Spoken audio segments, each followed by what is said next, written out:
지역 균형 발전을 강조해온 이재명 대통령의 핵심 공약인 해양수산부 부산 이전이 급물살을 타고 있습니다. 네, 600명에 달하는 해수부 공무원이 거주지를 옮겨야 하는 만큼 쉬운 일은 아닌 게 분명합니다. 이민재 기자가 해수부 이전과 관련한 내용을 짚어봤습니다.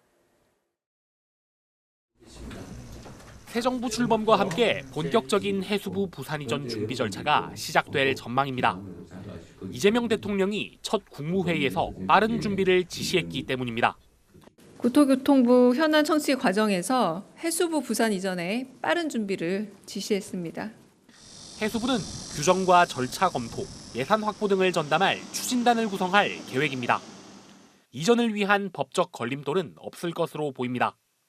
행정중심 복합도시 건설을 위한 특별법에는 외교부 등을 서울에 두어야 한다고 규정하고 있을 뿐 해수부 관련 규정은 없습니다. 해양수산부 청사는 이곳 부산항 북항부지나 연관기관이 많은 영도에 들어올 것으로 예상됩니다. 그런데 건립까지 수년이 걸리다 보니 민간 건물을 임대해 임시청사를 운영하는 것이 현실적인 방안으로 꼽힙니다. 부처 이전에 많게는 수백억 원이 필요한 만큼 예산 확보와 신청사, 임시청사 선정 등이 지금부터의 과제입니다. 해수부는 부산 이전이 시작되는 단계여서 구체적인 안이 나온 것은 없으며 이제 검토를 해야 할 사항이라고 밝혔습니다. 공무원 조직이긴 하지만 80%가 넘는 조직 내 반대 여론 극복과 600명이 넘는 해수부 직원들의 정주 여건 조성도 중요합니다. 이전하는 공무원들에 대한 주거 혜택이라든가 자녀 교육상의 혜택이라든가 이런 각종 혜택을 마련을 해서 크게 어렵지 않지 않을까 이런 생각을 하고요. 부산이 해양 수도로 우뚝 설 원동력이 될 해수부 부산 이전이 점점 가시화되고 있습니다. KNN 이민재입니다. 네, 부산 천마산 모노레일 사업 과정에서 암석과 유물이 발견되면서 당초보다 4년 넘게 공사가 지연되고 있다는 소식 여러 차례 보도해드렸는데요. 여기에 하부정거장 부지에 거대 암석이 또다시 발견돼 공사가 더 늦어지게 생겼습니다. 준공 목표가 상당히 무리였던 셈인데 부산시가 준공 지연 원인을 살펴보기 위한 특정 감사에 들어갔습니다. 최혁규 기자가 보도합니다. 천마산 모노레일 하부정거장 사업 현장입니다. 내년 2월 준공이 목표인데 현장에는 탑파기 공사가 한창입니다. 지난 3월 촬영 화면과 비교해봐도 사실상 공사에 진척이 없습니다. 하부정거장 공정률은 15%대에 불과합니다. 문제는 땅을 파는 과정에서 예상치 못한 암석이 발견돼 내년 2월 준공이 불투명하다는 점입니다. 아미동과 천마산 정상을 잇는 모노레일을 설치하는 천마산 모노레일 사업은 삼선에 도전하는 공안수 서구청장의 핵심 공약 사업으로 당초 2022년 완공 예정이었는데 공사 과정에서 암석과 유물이 발견돼 4년 넘게 공사가 지연되고 있습니다. 초창기 200억대였던 공사비는 470억으로 늘어났는데 이번 암석 발견으로 설계 변경 가능성도 높은 만큼 공기 연장은 물론 추가 공사비 투입 가능성도 높습니다. 발주처인 서구청은 지질 조사에서 암석을 완벽하게 확인하긴 어렵다며 조사를 통해 암석 규모를 파악하고 있다고 밝혔습니다. 사업이 지지부진해지자 부산시도 결국 특정 감사에 나섰습니다. 감사에선 KNN에서 수차례 지적했던 준공 지연 사유 등을 살펴볼 계획이라 밝혔습니다.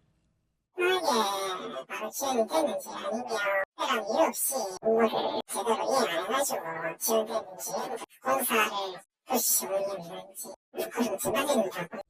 초기 계획 수립 단계부터 무리했던 것이 아닌지 지적도 잇따릅니다. 사전 조사를 좀 더 철저하게 했었더라면 사실 노선을 중간에 바꿔서 공기가 바뀌거나 아니면 유물이 출토되어서 또 공기가 지연되거나 하는 문제들은 좀 예방할 수 있지 않았을까라고 지자체가 그런 사업들 추진할 때는 충분히 사전 검토 단계가 구청장 임기 내 사업을 마무리하기 위해 무리하게 공사를 진행했다는 의혹이 있는 가운데 부산시 감사에서 이런 정황이 드러날지 관심거리입니다. KNN 최혁규입니다. 네, 야구도시 부산에 바다가 보이는 북항 야구장이 필요하다는 주장이 부산시 의회에서 나왔습니다. 하지만 사직구장 재건축이 추진 중인 데다 천문학적인 비용 때문에 현실성이 떨어진다는 반론도 나오고 있는데요. 이에 지역 간 물밑 갈등 조짐까지 일고 있습니다. 김민욱 기자가 보도합니다. 최근 부산시의회에서 북한 야구장 건립 주장이 나왔습니다. 부산 동구 강철호 시의원은 40년 된 사직구장은 비를 피할 공간도 없고 온열 질환자도 발생한다며 북한에 돔구장을 만들 것을 제안했습니다. 부산시는 북한 야구장 건립을 위한 검토에 착수해 주십시오. 사직 야구장 재건축이 중앙투자심사에서 발견된 지금 북한 야구장은 공식적으로 검토해야 할 아젠다입니다. 하지만 북한 야구장 건립이 현실적으로 그리 녹록지는 않습니다. 일단 부산시부터 현실적으로 어렵다고 판단하고 있습니다. 사직구장은 3,400억 원이면 지을 수 있지만 북한 동구장은 2조 원에 달하는 천문학적인 예산이 들기 때문 지난 3월 반려된 중앙투자심사가 다음 달 통과하면 2031년쯤 사직의 새 야구장 개장이 가능하다는 것입니다. 사직 야구장 재건축이 조금 시민들께 가장 빠르게 새로운 좋은 환경에서 야구를 보실 수 있는 그 정책이라고 생각하기 때문에 사직 야구장 재건축에 대해서 집중적으로 기존 사직 야구장 재건축이 추진되는 가운데 북한 야구장 건립 얘기가 나오면서 동래구와 동구 사이에서는 묘한 긴장감이 흐르고 있습니다. 사직구장이 있는 동래구는 북한 야구장 추진에 부글부글 끓고 있습니다. 야구장이 떠나버리면 지역 경제에는 치명적인 악영향을 줄 수 있기 때문입니다. 힘들게 버티고 있는데 여기서 야구장까지 만약에 다른 데로 간다면 저희들 요 사직동의 소상공인들은 진짜 다 거의 뭐 죽는다고 봐도 되죠. 북한 재개발 구역은 야구장을 지을 게 아니라 외자 유치에 집중해야 한다는 반론도 나옵니다. 외부 자본을 유치해서 부산시를 발전시키고자 하는 그런 사업 부지인데 부산 시내에 있는 이 체육시설을 거기에 옮긴다고 해서 어떤 이익을 볼 수 있느냐 이런 부분에 대해서는 저희 부정적인. 대선이 끝나면서 내년 지방선거 레이스가 사실상 시작된 터라 어느 쪽도 양보할 수 없는 상황입니다. 북한으로 야구장을 가져가려는 동구, 사직 야구장을 지키려는 동래구의 물밑 신경전이 치열합니다. KNN 김민욱입니다. 네, 경남의 대표적인 클래식 공연인 KNN 더 클래식 경남의 인기가 올해는 더 뜨겁습니다. 세계적인 바이올리니스트 데니구가 KNN 방송교향악단과 협연을 펼치면서 관객들의 눈과 귀를 사로잡고 있습니다. 안현기 기자가 보도합니다.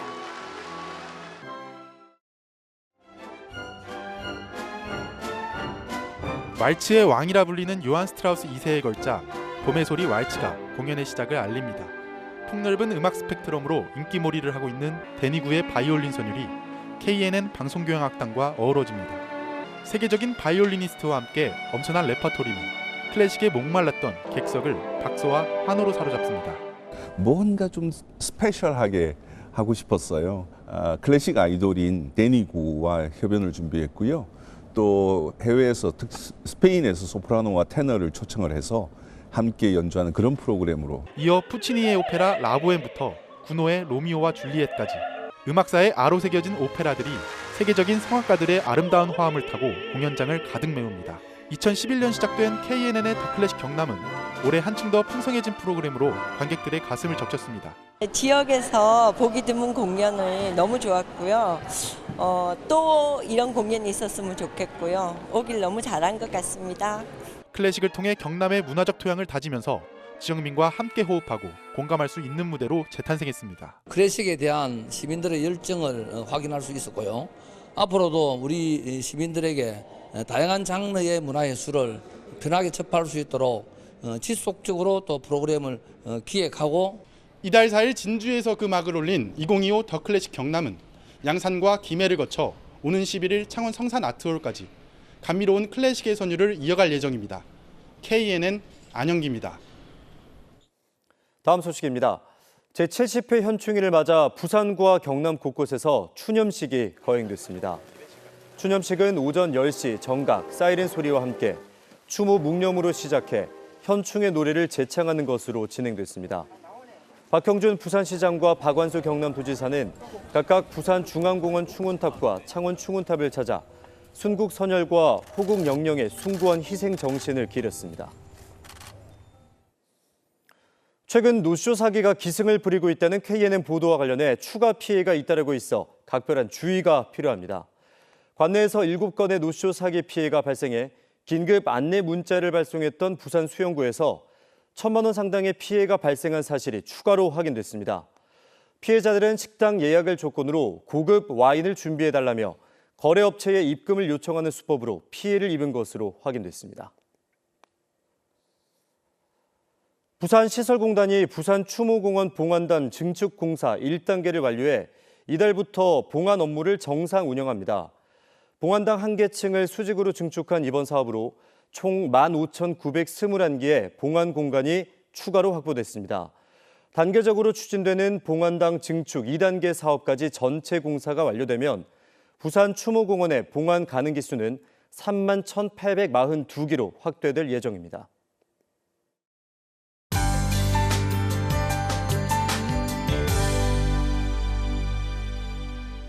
네, 내일 막다가 오후부터 구름 많아지겠습니다. 강수 확률은 20에서 30% 전망되고 있는데요.